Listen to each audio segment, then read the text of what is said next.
खातिन हज़रात अस्सलाम वालेकुम। मैं हूँ प्रोफेसर अहमद खान, आपके पसंदीदा अदबी प्रोग्राम अदबी दुनिया के साथ। रहम टीवी के न्यूयॉर्क स्टूडियो में जो शख्सियत आज हमारे साथ मौजूद हैं, शुमाली अमेरिका में किसी तारुफ की मोहताज नहीं है। आपका ताल्लुक शेर व अदब से है, 2 शेरी मजमूओं के खालिक हैं। आप रोज़नामा जंग में फिल्मी सफ़ा भी लिखते रहे हैं। आइए आपका तारुफ कराते हैं इनसे। ये हैं जनाब फरहत नदीम हमायूं। फरहत भाई अस्सलाम वालेकुम। वालेकुम सलाम। रहम टीवी के न्यूयॉर्क स्टूडियो में आपको खुशामदीद कहता हूँ। आपकी तशरीफ़ आवरी का शुक्रिया अदा करता हूँ कि आपने हमारे लिए और हमारे नाजरीन के लिए वक्त निकाला। और मैं आपका शुक्रिया अदा करता हूँ कि आपने मुझे याद किया। मेहरबानी फरहत भाई। बातें तो बहुत सारी हैं मगर वक्त को मद्देनज़र रखना होता है, इसलिए गुफ्तगू का सिलसिला मैं चाहूँगा कि शुरू कर दिया जाए। आप हमें और हमारे नाजरीन को सबसे पहले अपने बारे में कुछ बताएं। मेरे अजदाद का ताल्लुक तो बिजनौर और बदायूं से था। मेरी पैदाइश कराची की है और कराची ही मैंने पला बढ़ा, वहाँ सब कुछ देखा मैंने।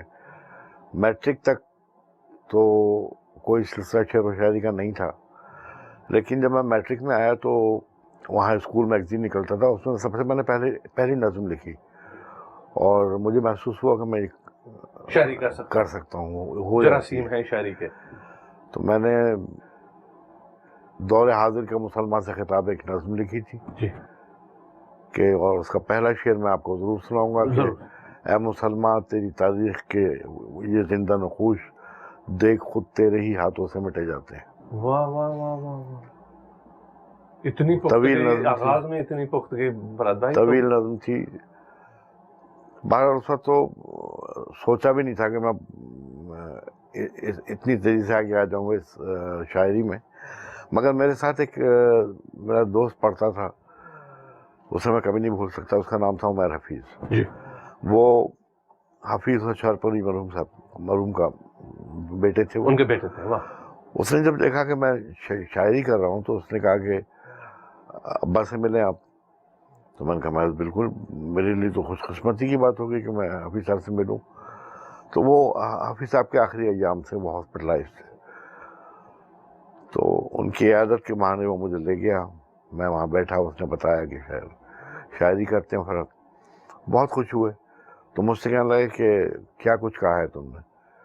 मैंने कहा मेरी ब्याज है, उसमें कुछ ना कुछ लिखता है। तो कहने लगे अब क्या हो, तो बल्कि कल ही आ जाओ, अपनी ब्याज ले आना, साथ लेते आना है। तो मैं अपनी ब्याज अगले दिन ले गया। वो देखते रहे उसके बाद उन्होंने मुझे जो जुमला कहा, उसने मुझे इतनी हिम्मत और हौसला दिया कि फिर ये सिलसिला शुरू हो गया। उन्होंने मुझसे कहा था कि बेटा तुम्हें, मुझे नहीं लगता कि तुमने इससे पहले किसी से इस्लाह ली है या किसी को उस्ताद बनाया नहीं, लेकिन इसमें कोई टेक्निकल खामी नहीं है और तुम्हें मैं समझता हूँ इस्लाह की ज़रूरत नहीं है। अरे वाह वाह वाह। मैं हैरान रह गया उनकी बात सुन के। उसके बाद उन्होंने मुझसे दूसरा जुमला कहा कि मेरी एक नसीहत याद रखना कि कम लिखना मगर अच्छा लिखना। वो बात मैंने गिरा से मान ली और आज तक उसी पे चलता हूँ। और उन्हें मैं अपना बाकायदा उस्ताद तो नहीं थे, लेकिन बहरहाल मैं उन्हीं को अपना उस्ताद मानता हूँ। क्या बात, क्या बात। और यहाँ न्यूयॉर्क में कब आमद हुई आपकी? न्यूयॉर्क में मैं आया तकरीबन 2003 में। और ये आपका शऊरी फैसला था या कोई हालात का जबर था? नहीं, हालात का जबर भी कह सकते हैं आप, इसलिए कि थोड़ी सी एक दिमाग में सियासत में आने की बात भी बैठ गई थी, तो एक ऐसे जमात का साथ दे बैठा जो आज गद्दार हो गई हो। यानी एमक्यूएम की बात कर रहे हैं आप? जी हाँ। और इतना डीप गया मैं कि उसके खातिर अपनी नौकरी की परवाह नहीं की। कई नौकरियाँ सियासत की नज़र हो गई, तो मेरी वालदा का फैसला ये था कि तुम इसे बाहर ले जाओ, ये यहाँ कुछ नहीं करेगा ये। हालांकि समझा तो ये जा रहा है जो एमक्यूएम के वर्कर्स हैं या उनके हिमायती हैं वो बड़े फायदे में हैं वहाँ पर, आप तो अपनी नौकरी भी गवा बैठे। एक नहीं कई।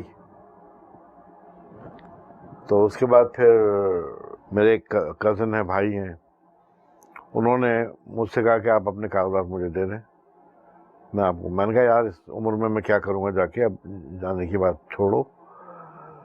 कहना नहीं, आप कागज देने में क्या अर्ज है। मैंने कहा होगा भी कुछ नहीं, मुझे पता है। मैंने वो कागजात उन्हें दे दिए। 3 महीने में मेरा वीज़ा लग के आ गया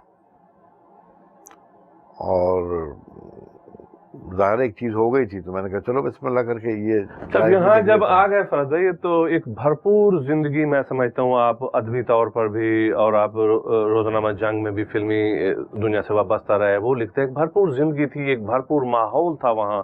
پھر اس کے بعد جب یہاں آئے تو کیا ویسا ہی آپ کو ماحول ملا یا ابھی تک کراچی کی یادیں ستاتی ہیں؟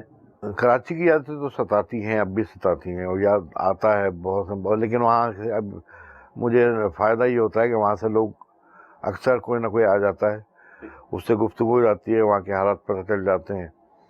اور اب تو میں نے یہ دیکھا ہے کہ یہاں آ کے رکنے والوں کی تعداد بڑھ گئی ہے.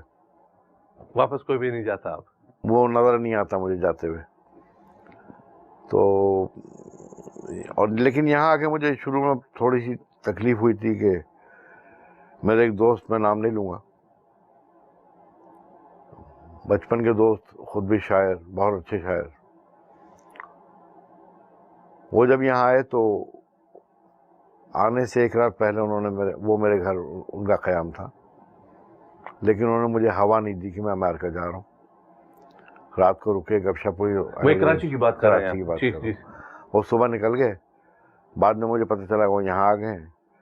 جب میں یہاں آیا ہوں میں نے آ کے ان سے رابطہ کیا اور میں نے ان سے کہا کہ یار میں جو ماحول چھوڑ کے آیا ہوں ادبی، مجھے وہ اگر نہیں ملا تو میں تو مر جاؤں گا. ستا رہا ہے، کمی محسوس ہو رہی ہے اس کی. تو انہوں نے مجھے ایک طرح سے دیوار سے لگانے کی کوشش کی کہ یار چھوڑو، کن چکروں میں پڑ رہے ہو، جو چیز چھوڑا ہے، یہاں کوئی فائدہ نہیں ہوگا. مطلب انہوں نے بالکل مایوس کر دیا تھا. لیکن پھر میں نے لوگوں سے کچھ رابطے کیے، اسی میں ایک دوست، اس کا نام میں ضرور لوں گا کیونکہ وہ اس کا یہ احسان ہے کہ اس نے مجھے پہلے موشن ہے آپ کے امریکہ کے، امریکہ میں اس نے مجھے انٹروڈیوس کرایا، اور اس کا نام تھا رئیس وارسی. جی. رئیس کے بڑے بھائی سے کراچی میں میری بڑی اچھی دوستی تھی، ان کے مشاعرے ہوتے تھے، وہاں جاتا تھا. رئیس جب مجھ سے ملا تو اس نے مجھ سے کہا کہ فرحت بھائی آپ کیوں آگے خاموش بیٹھ گئے. اس کے بعد وہ مجھے مشاعروں میں لے گیا اور اس کے بعد یہ سلسلہ شروع ہو گیا.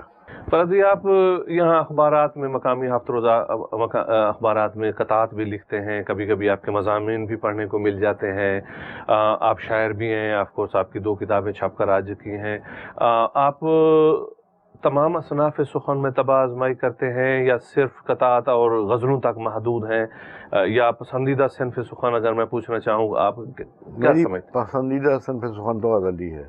ٹھیک.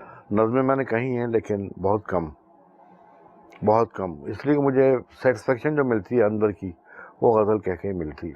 غزل کو اگر آپ دیکھ لیں، میر صاحب سے لے کر اب تک اتنی غزلیں لکھی گئی ہیں، اتنے موضوعات بدلے، اس کے مزاج بھی بدلے وقت کے ساتھ ساتھ.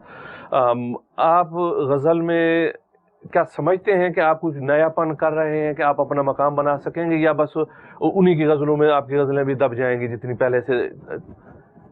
یہ منحصر ہے، میں نے تو اپنے طور پہ جو چیز لکھنے کی کوشش کی ہے اسے یہی چاہا ہے کہ وہ ایک نئی بات ہو یا نئی چیز ہو.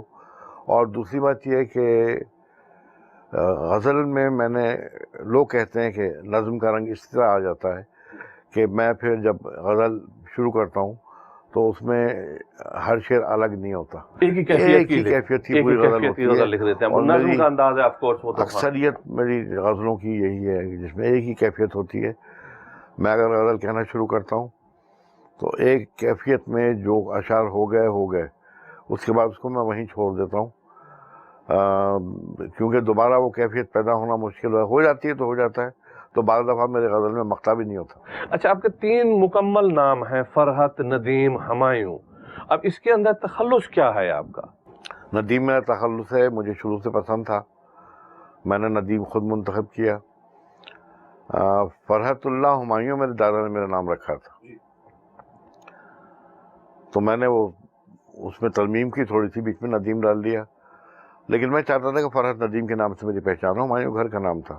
تو فرحت ندیم تک آپ کا قلمی نام جو ہے فرحت ندیم میں نے چاہا تھا یہی ہے، لیکن ایسا ہوا نہیں ہے. ٹھیک ہے. خاتون حضرات، ہمارے مہمان فرحت ندیم ہمایوں سے گفتگو کا سلسلہ جاری رہے گا، مگر ہمیں یہاں چھوٹا سا بریک لینا ہے. کہیں مت جائیے گا، ہم لوٹ کر ابھی آتے ہیں.